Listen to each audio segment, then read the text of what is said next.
Hello, everyone, and welcome back to another episode of the Glow Up Guide. So today's episode is all about reflecting on the past year, basically what I did and didn't accomplish, and also why I did or didn't accomplish it, plus how I did all that stuff, and some core life lessons I guess from this past year, and some fun memories from the year. Um, I remember when I did this episode last year, it didn't exactly turn out the best. It was not exactly the best recording that it could have been.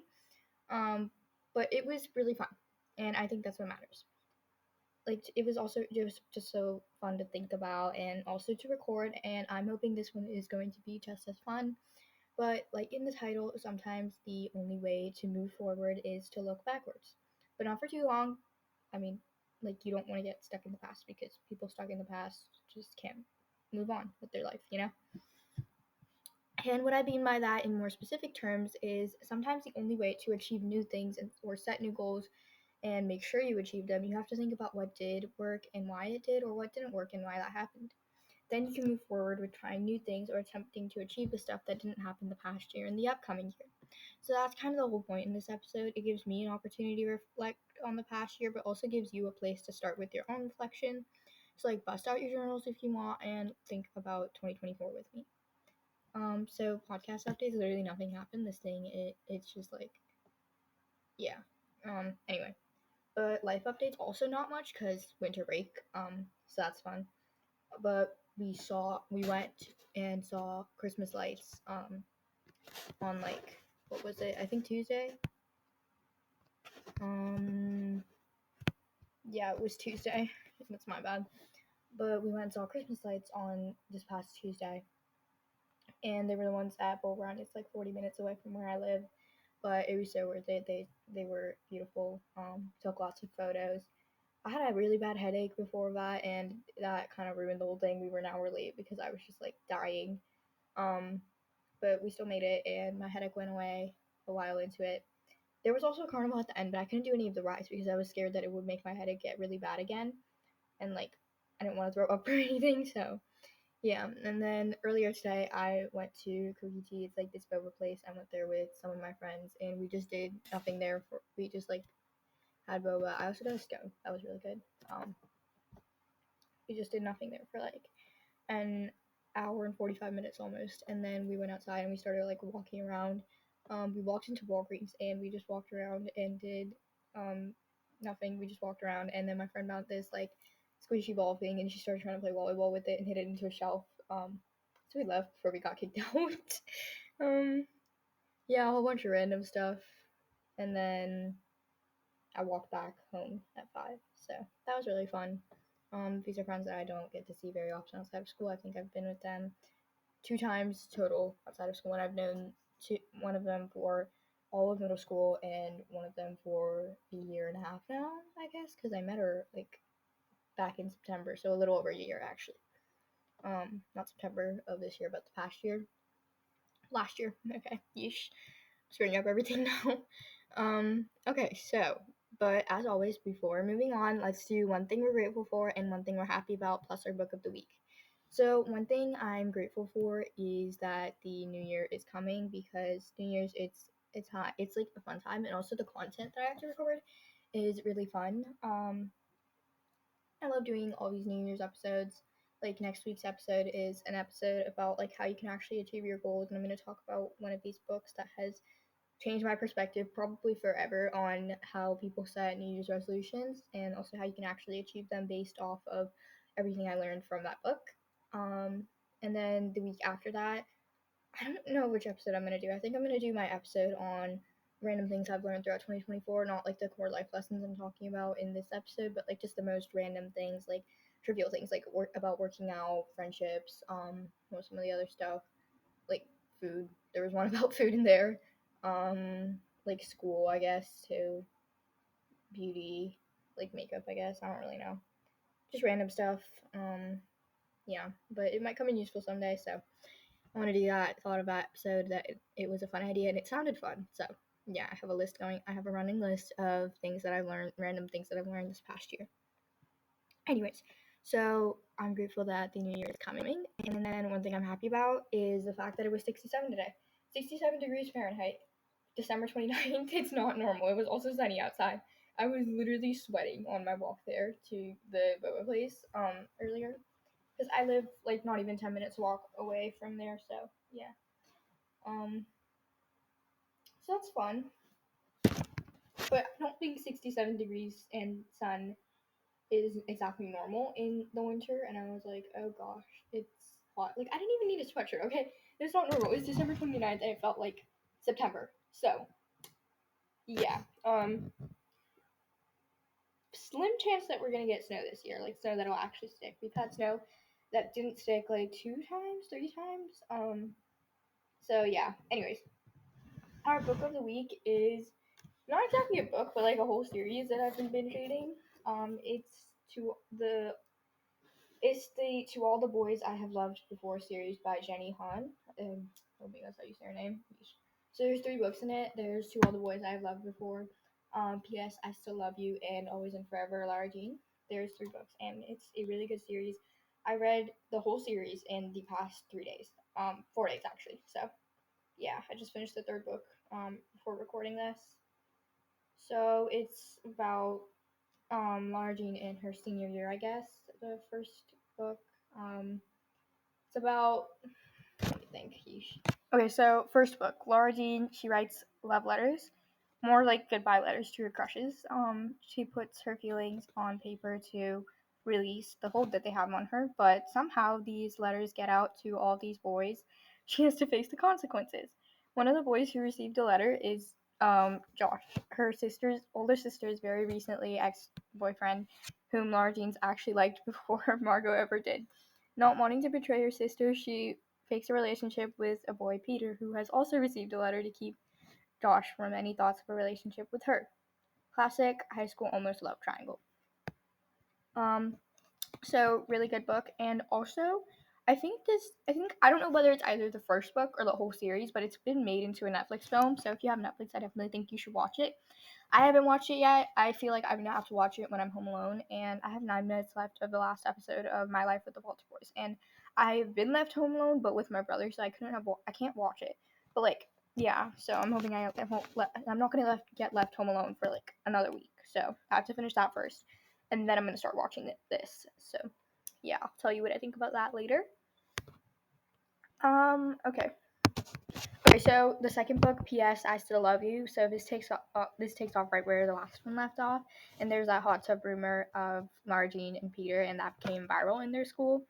And then in this book, Josh is literally non-existent because he gets a girlfriend, I think. But the love triangle won't go away. And then there's John Ambrose McLaren, another guy who received a letter. He finally receives her letter, Lara Jean's letter, and he writes her back, suddenly making an appearance back in her life. And now this stupid triangle is Lara Jean, Peter, and John. What seems so easy and right with Peter becomes complicated once they make things official. It still seems like Genevieve, who's Peter's ex, is still number one for him. It's a question if he still has feelings for her. Is there room for Lara Jean, or will Genevieve keep haunting their relationship? And then there's also John, who has come into himself since before he moved away. He's confident, thoughtful, and romantic, and without the previous relationship baggage that Peter has. So it's about that. And then the final book, which I just finished, Always and Forever, Lara Jean. Okay.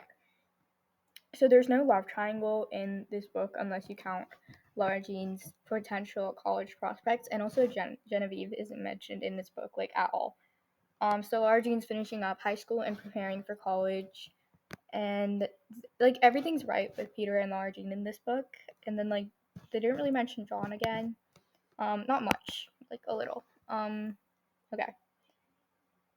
So she talks a lot about like her baking and stuff. It's just like, yeah. Okay. I don't really know how to explain this anymore. So they're in a good place, and then they have plans, Lara Jean and Peter, to go to UVA together, and they have their whole future ahead of them until for some reason Lara Jean, she doesn't get into UVA. And now she has to consider choices to make, and Peter to consider or not consider. Can they do this long distance? And what about going to college without a boyfriend like Lara Jean's mother had told Margot? So they go through their graduation, their New York City senior trip, prom, beach week, Stormy's funeral, which is like Laura Jean's grandma best friend, I guess. Laura G's dad's wedding, and the rest of those end of year festivities, I guess. And yeah, so honestly, I think this was my favorite book out of the three because it's just like really fun. Okay, so I think that was the longest um like book thing ever because it was kind of like 3 books, and I was trying to make it quick, but it does not work. Okay, so moving on. One of my big goals for this year was to read 125 books. That is a ton of books, but considering the fact that I spend a ton of time reading books, and I also read really fast unless it's a nonfiction book, like a nonfiction book took me like an hour to get through 13 pages. Usually I go through 1 or 2 pages a minute in fiction books. So yeah, that's fun. So this is pretty reasonable. I barely met this goal. I really have no idea why I set this goal. Probably because it started as something my mom set as a goal for me and my younger brother every year for a while now, maybe 4 years. And like I think it's because to retain it, I followed through with it to retain the habit of reading because there were plenty of times where I did well in life because I have a habit of reading. Books are amazing, but like they're dying art, and there's no such thing as someone who isn't a reader. It just means they haven't met the right book yet. So if you're interested in starting a habit of reading, you can start with some of the books in my book Rex episode. Experiment, play around, read all different kinds of books. That's how I found out that I mainly love like mystery or psychological thrillers and like romance books. Plus there's some good science fiction ones that I've read, and also a few good fantasy ones that I've read. For those two, like the science fiction and fantasy, there's under 5 good books that I have read though. Considering the number of books I have read, that is not a lot. Okay, so yeah, just find genres that you like. Personal development books are also great for just about anyone. One of my New Year's goals is to read any part, whether it's one sentence or a whole section, a whole chapter of a personal development book. Just read some part of it every single day. That's my goal for the new year. So yeah, just like I want to read more nonfiction because I used to have at any given time I used to have one nonfiction book I was reading and one fiction book that I was reading, and that system worked really well because I learned from these nonfiction books, but I had fun with the fiction books, and I also completed my homework for school because we had to read for 20 minutes a day for our English homework, and we had to read a fiction book that was like a chapter book. So yeah, but like now it's been so long since I read a nonfiction book until I found the one I'm reading right now, The Four Tendencies by Gretchen Rubin. That's actually the book that I'm going to be talking about next week. It's the one that has changed my perspective on New Year's resolutions and just goals and the trying to develop habits entirely. Anyways, so moving along. You can learn so much from them. I have 4 of my all-time favorite like personal development books in my 12th episode on book recommendations. Also, starting small. Maybe just like one chapter a day when you wake up or before bed. Starting small is the best way to stick to a habit for most people. Build up from there if you want, or stick to wherever you started. Maybe you just want to read one chapter every single day before bed and like just make it a habit. Yeah. Anyways, tracking what I read is another way I managed to keep up with and stick to this goal. If I didn't track what I read, there was actually no way I would have been able to know what I read. I would greatly over or underestimate, or just like forget completely on half the books I read. So that's how I did that. Another big goal of mine that I achieved this past year was getting to 500 plays / downloads on this podcast. Currently, I'm at about a 750, but 500 is one of those like big milestones for a podcast, at least for me, because um that's like the same point I started to gain more consistent and just like more growth in general on this podcast. So that was kind of crazy. And I get that 500 took me a little over a year, which is a really long time to hit that level of a milestone. I could probably do way better, and I'm hoping I do better in the upcoming year. My goal by the end of 2025 is to hit 1,500 plays and downloads for this podcast. But I got to 500, and well, right now 750, by putting in work. I worked on something or the other for this podcast, whether it was doing research, writing stuff, making lists, or creating Instagram posts, or any of the million small other tasks it takes to maintain a podcast. I worked on this thing every single damn day since August of 2023, and that's how I got to where I am now. my tips, if you're thinking of starting a podcast, just do it. Just start. Endless research, sure, it may become useful to you in the future, but it's not going to help you if you don't start. So start now, because what's the worst thing that can happen? You learn from yourself the best. It doesn't matter what research you do, you learn from yourself the best. It also doesn't matter how many mistakes you made. I've made like hundreds of mistakes, thousands maybe even. But the most important thing is that you learn from every single mistake, and I've done that, and that's how I got to where I am right now. So get started now, make mistakes, and do better the next time. You're really the only thing holding you back. Number 3 is 2 goals kind of tied together into one bigger goal, but I started running again, and also I ran a 5K. I used to be amazing at running, faster than anyone I knew, great stamina besides having asthma and a few other breathing struggles, and I loved it. And loving something you do just makes you better at it. Then, out of absolutely nowhere, I can't run to save my life anymore. It's not like I just stopped running over the summer. I had weekly soccer clinics and other things that like I had to run. Um, Fall soccer season starts, and I'm suddenly terrible at running. I have lost all my speed and all my stamina. I play midfield, which is a position that pretty much entirely relies on running, so I suck at it now. It's not like I'm a horrible runner now, but compared to where I used to be, yeah, I suck like really bad. So I started running again in the middle of October. I mean, not middle, beginning of October, and I've come a long way since then, and I have much better stamina now, like better than when I was actually good at running, but I'm still working on my speed. My goal is to be back where I was by the time spring soccer season rolls around. My mom also wanted me to join a track team, which is kind of freaking me out. Second part of this, I ran a 5K, and that is something I never would have been able to do before this past fall.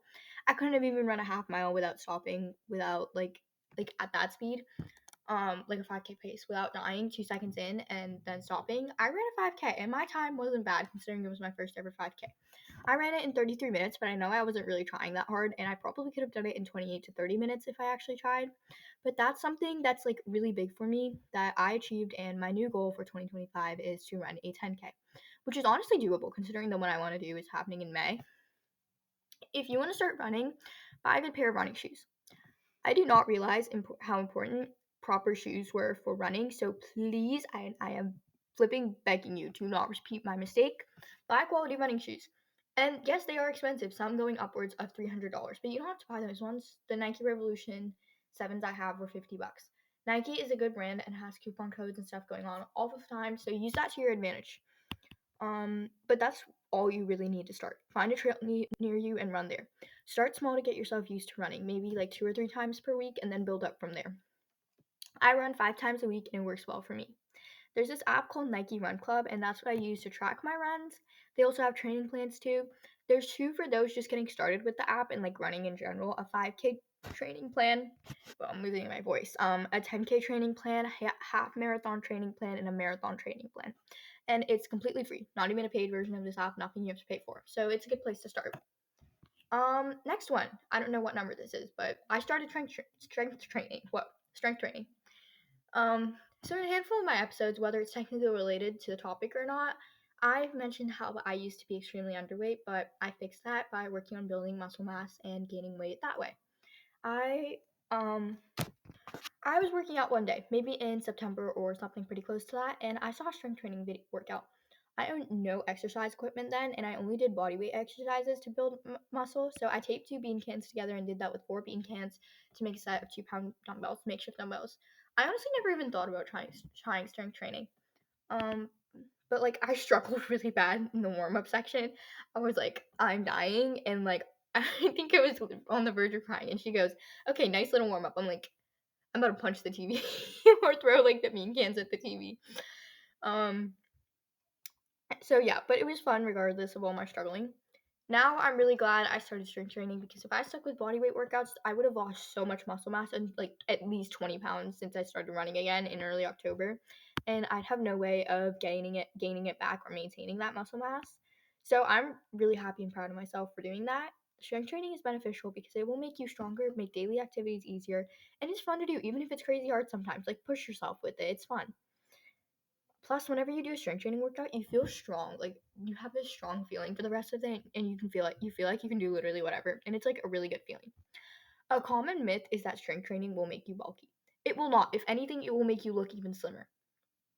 You will not become a 200-pound like bodybuilder by strength training twice a week for 30 minutes. You will definitely get a bit more muscle definition, but that's what you want. That's normal and it looks good too. It looks healthy. Okay, like if I know myself when I was like literally lanky. It was not even like the kind of skinny that's like pretty. It like ugly. Okay, no. I hated myself back then. Um and like no one wants noodle arms, honestly. So like do strength training, you know? Like yeah. And you don't even need an actual set of dumbbells to start. You can take cans of like canned food and tape them together to make weights. I definitely would recommend buying actual dumbbells though. It made my workouts get so much easier after I did. I used the Amazon Basics neoprene ones and I love them. They're super cheap. The 3 pound set I bought was $10, and the 5 pound set I bought after I like grew out of that pretty much was $13. So not a lot of money considering the other ones that are on Amazon. So yeah. Um, I also recently bought a set of resistance bands and I started using them as of like this past Tuesday. Um, no, not this past Tuesday, like this past Friday. And I'm returning them because they keep slipping. I know there's sets of resistance bands that have like grips on the inside so they cling to your pants and like they won't slide. So I'm thinking of buying a set of those. They might be a bit more money though, but I'm definitely returning these because they are not working. All the more reason to start strength training them. I got my act together and fixed my grades. To most people, I never really had bad grades to start with, always with some B's. To me, anything below A minus is a bad grade. That is a standard I have for myself and also something my parents expect of me. In sixth grade, I had two B's every quarter. My month-long India trip was combined with winter break that year too. So I missed about 3 weeks of school, and of course there was a ton of stuff going on during those 3 weeks, even though it was after winter break. Mainly in my English and math classes. The max amount of extra time a teacher can give you on missed assignments is 2 weeks. So I struggled and rushed like crazy to get stuff done. Literally studied for 5 minutes on material I have never seen before, and I was like, okay, I'm taking the test now. Or something I spent 5 freaking minutes on. Not fun. So I had 4 B's in the second quarter of second grade. I mean, not second grade. Oh my gosh, sixth grade. Um, but in seventh grade, I got it to flip together. Like, I got my act together and I finished the year with only 1 B the whole year in science. And that would have been an A because there was this one test I didn't manage to finish and I got a C on it. But I got full points on whatever I did manage to do. So I would have gotten 100 if I had more time. Now, in eighth grade, I have all A's so far and I'm really hoping it doesn't slip. I managed to fix my grades in seventh grade by simply trying harder and paying more attention to school. In eighth grade, I spent a dumb ton of time every single weekend, weekday, and weekends sometimes too to get homework done and study. Because they switched our schedule this year, we used to have 8 blocks, but it was split like 4 blocks, an A day, and 4 blocks, a B day. And each class was 90 minutes. And now we have all our classes on the same day, and each class is about 40 minutes. So we have tons of homework because it's 8 classes per day. And also, there's always things that we never manage to finish. Like the teachers just expect us to finish it, but like we don't, and then that gives us homework. And also, resource is like study hall basically. If y'all know what that is, it's basically just like we finish our homework. We have a block to finish our homework up, and I never really have anything to do because all my important classes, my core classes, I have my civics class in the morning and then Spanish in the morning too, but I never really have to study for Spanish since I'm already pretty good at it. And then English, and then after resource, which is my fifth block, I have English and then science and then math. So those three are like work heavy classes. So that's why I always have tons of homework every single day. Um, but like I'm trying even harder and paying even more attention. Like school is hard sometimes. I care about it a ton. Like a lot of people I know do. Which is surprising considering I'm the person who refuses to care about stuff to the point where it gets me in trouble, especially with my mom, but I don't really care about what my parents think either, so it's not a huge problem. But if I want something bad enough, I don't stop trying and caring until I get there. My advice in fixing your grades is that you have to want it bad enough. For some, the expectations of their parents are enough, but for some people like me, you have to truly want it for yourself. That's really it. Okay, so those were a few of the goals I did manage to achieve and how I did that stuff, plus some advice from me on how to do this stuff if you're trying to do the same thing. Now I'm going to talk about some stuff I didn't achieve and why, plus some things I tried to achieve the goal, but like it ultimately failed. My first major one is waking up earlier. So I wake up even later than at the beginning of the year. Then I used to wake up at like 7 to 7:15, and now I wake up at 7:30 or later, and I only wake up at maybe like 7:10 once or twice a week because I keep sleeping through all my alarms. There's multiple reasons for this. So the first one maybe seems really stupid, but it is a big one. I have a Google Home, and you can set like music alarms on it, at least till February. Then they removed it, and I'm not a light sleeper, but I'm also like not a heavy sleeper either. Um, that standard alarm sound is made for like the lightest of sleepers, I swear. My music alarms were so much louder, and it made it more like motivating to get up and out of bed. But I keep sleeping through my alarms now, so that's a big one. Second is, as of maybe like a month ago, I am actually waking up on time and sleeping through my alarms less. I'm just like physically incapable of getting my butt out of bed even when I wake up. Especially now because my room is always freezing cold when I wake up in the morning, so that makes my life really fun. And also, besides the fact that I have less time to get ready in the morning, me waking up late has posed no real problems or consequences. Main reason why I literally cannot wake up early, so that was fun. And stuff I tried to achieve this goal. I kept a sweatshirt beside my bed because sometimes it's always really hot when I go to sleep. So I keep an extra blanket at the foot of my bed and also a sweatshirt so like I can put on the blanket in the sweatshirt and try and get myself out of bed. And even then, sometimes it's still hard to get out of bed. Like I will not until my mom like Loki has to drag me out of bed. So that hasn't exactly worked. I do think it'll get easier once it starts to get warmer though, and I'm probably gonna regret saying that, but I feel like it's easier to get up when it's like too hot than too cold, because like you want to get out of bed. Usually in the summer, I wake up and I'm like full blown sweating, so like I kind of have to get up because I'm like, ew, I don't want to be here, in my bed. So like, yeah. Um, okay, what else have I tried? I have tried setting multiple alarms. That has actually been working a little bit. Um, I've tried this method where if I'm running late, this works. But if I'm not, if I have no reason to get out of bed or I just really, really don't feel like it, it doesn't work. But I just count down from 5, and on 3, I open my eyes. 2, I remove the blanket. 1, I like push myself out of the bed. And this works whenever I'm running late, thankfully. So yeah. What else? I think that's all I've tried. Yeah. Oh, my mom's tried getting me to bed earlier to try and wake me up earlier, but it just does not work. I wake up even later now. So, yeah. Um those are the main reasons why like I can't wake up early, and also like what I've tried, what struggled. Those things might work for you though, so that's why I mentioned them. But that was fun. Next one is my goal to start a hobby of doing calligraphy. This one I honestly just completely forgot all about. Literally it. So this upcoming year, because of my new goal to try out 10 different hobbies, and one of the hobbies on that list is calligraphy. Plus, I got some calligraphy, well, stuff for my birthday, so this stuff doesn't really give me any excuse to not do it. Making it as easy as I can to achieve the goal always works for me. I also have a concerning amount of free time that I'm working on filling up because I don't like having free time.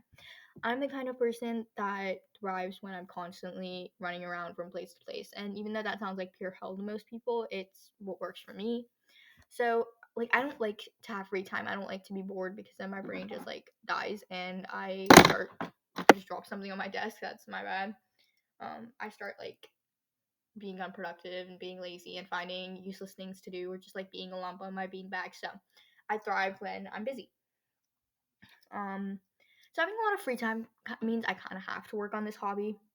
Number 3 is working on how I drink a quarter as much water as I should, even when I found out I actually need to drink less water than I thought.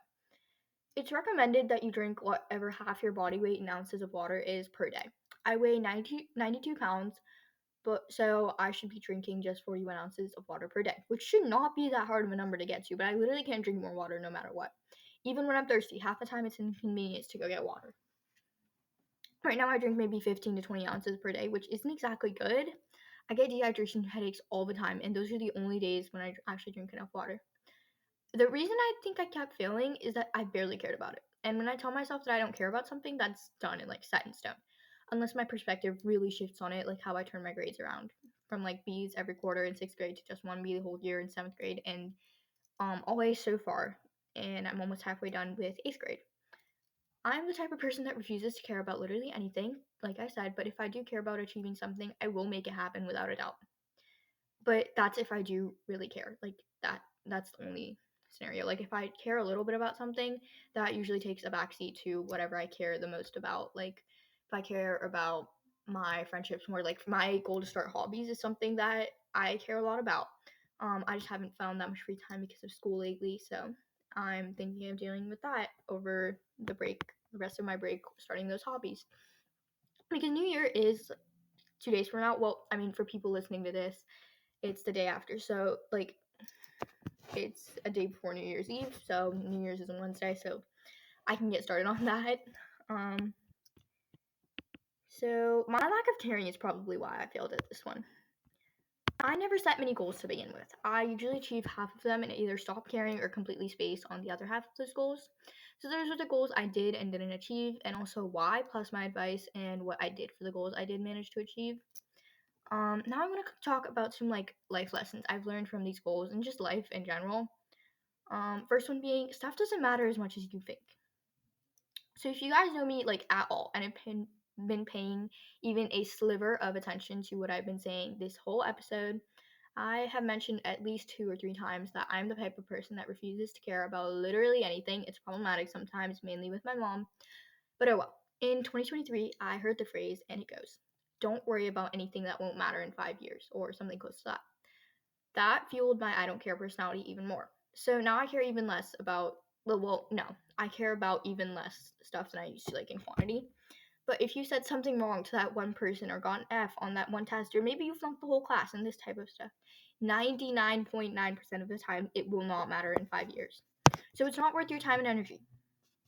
Spend that time and energy on useful stuff, like having fun or spending time with your family or doing stuff for your health. There's a ton of stuff you can't spend your time and energy on that will actually matter in 5 years. Well, that you can. I think autocorrect. Oh gosh, okay. I'm screwing up so many of my words. I'm so sorry. Even if you do something or something happens to you that feels like major, and even though you know that it won't matter in 5 years, and yet you choose to worry about it, like you can't stop worrying about it. Nothing is ever as huge and as bad as you think. Always remember that, and if you can, try and look at the bright side on things. There will always be at least one positive that comes out of every negative, even if it takes you a really long time to realize it. I flunked one of my history tests last year. Well, maybe not flunked. I got like a C on it. But that is one of the worst grades I've ever gotten, a 73. But I studied even harder and I got full credits on the retake for it. I got a B plus on one of my math projects, and now I know what adjacent angles actually are. I'm not friends with one of my closest friends anymore, and that taught me to learn people better before you let them in like that. And also that some people just aren't worth it. Always one positive, even if you don't realize it right away. It's not as huge as you think. Next big thing that I learned is that you have to live while you can. Most people listening to this are pretty young, so this is your reminder to live your life while you can. Because if you were to get hit by a bus tomorrow, the fun things you did and the fun times you had and the people you did things with, like your friends and family, that's the stuff you're going to remember while your life flashes before your eyes. Not, you don't want to remember being like a freaking couch potato, okay? Like that's just sad. I would probably cry. Um that's the stuff you're going to remember though. So make sure you do things that you actually want to remember if you were to get hit by a bus and die tomorrow. You don't want to remember sitting there and scrolling on your phone being a lump full of regrets. You want to remember having fun with your friends, spending time with your family, going outside, having hobbies, loving those hobbies, living a good life, those kinds of things. That's what so many people have told me this past year. They're like, you're young, you should enjoy your life while you can. You're 14, do things, go out, don't waste your life on screens like so many people do. And I think that's so true. They're all telling me this, and I think it's so true because I definitely wouldn't want to remember being a lazy lump if I were to be hit by a bus tomorrow. I don't want to remember like binge watching TV or like binge eating potato chips. I don't even know. If I were to get hit by a stupid bus. Okay, no, I would remember having fun times with my friends like I did earlier today. I would remember the hobbies I have. I would remember the sports, like soccer, for example, and people from soccer, and all my games, and like everything related to that. I would remember my family, of course, like all of these fun things. You don't want to sit there, like you don't want to remember sitting there and scrolling on your phone, knowing that there's so much other stuff you could have done. You don't want to be a lump full of regrets. That's really like something important I've learned this year. I don't think you would want to remember like sad stuff either. So get your lazy butt up and do things with your life. It doesn't really matter so long as you're not being a potato lump.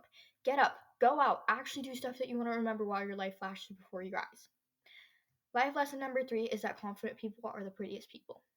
So most people think to be confident you need to be pretty, but what they don't realize is that the people they think are pretty are confident people, and not because they're pretty. They're pretty, they seem pretty and they seem attractive because they are confident. So I have learned a lot about confidence this past year. I have also become a lot more confident in myself. Like I said in my episode about confidence, and also tons and tons of times on this podcast in general. And that thing is that confidence is the building block of life, next to cells or whatever science states. Confidence is the building block of life in life terms, and cells are the building block of life in science terms. So screw science. That's where I got my 1B in 7th grade, anyways. So yeah, but confidence kind of defines you in a way, and I know I'm not the only one that has noticed that confident people are always those people that are just like magnetic and always the most likable people. They're like, social people like them. They have lots of friends. That like um people are naturally more drawn towards confident people, and that's coming from experience. If you're trying to make new friends, you have to appear confident and like you know what you're doing and look like you actually have your crap together, because that will make people more drawn to you. Fake it till you make it, whatever. But confidence is really important for literally anything, whether it's school, work, or your social life, anything. And also something more trivial going off of confidence is that if you put even the slightest bit of effort into your appearance, it can make you feel a million more times more confident. I'm not trying to associate like appearance with confidence, I guess, but I'm just saying like if it's a tip to feel more confident, that can really help you, and that's something that has helped me like crazy this past year. Oh, good lord. One of my own goals for the upcoming year is to put a little bit more effort into my appearance. I want to start doing extremely minimal makeup, like tinted lip gloss, and I want to get some mascara because even though I don't technically need it, my lashes look really pretty when I wear mascara. Maybe blush. I also want to start using my eyelash curler I got for my birthday.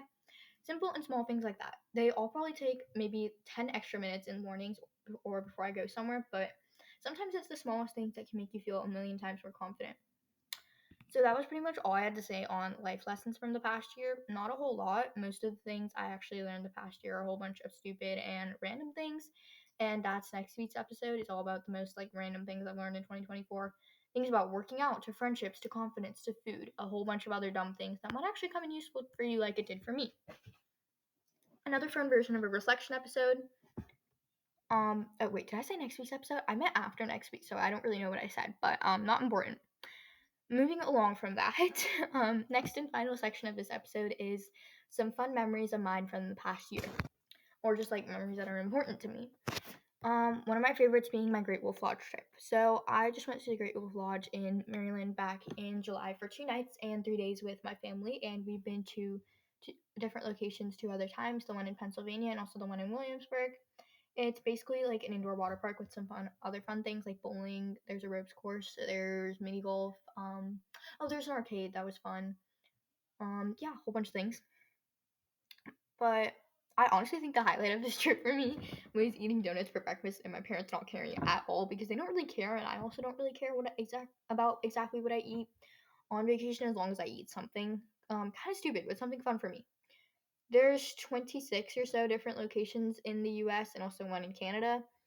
And since it's an indoor water park, you can go any time of year. If you go in the winter, it's definitely going to be much cheaper and also a lot less crowded because it's the off season. They also have day passes if you want to do a day trip to one of these locations. But I think it's a lot more fun if you stay at least one night there, and also get a pass. That's one of my personal tips. Get one of those like attraction passes, because even though they are expensive, they are crazy expensive. $80 for the biggest pass, which is honestly the best one because like there's not a lot in the other two.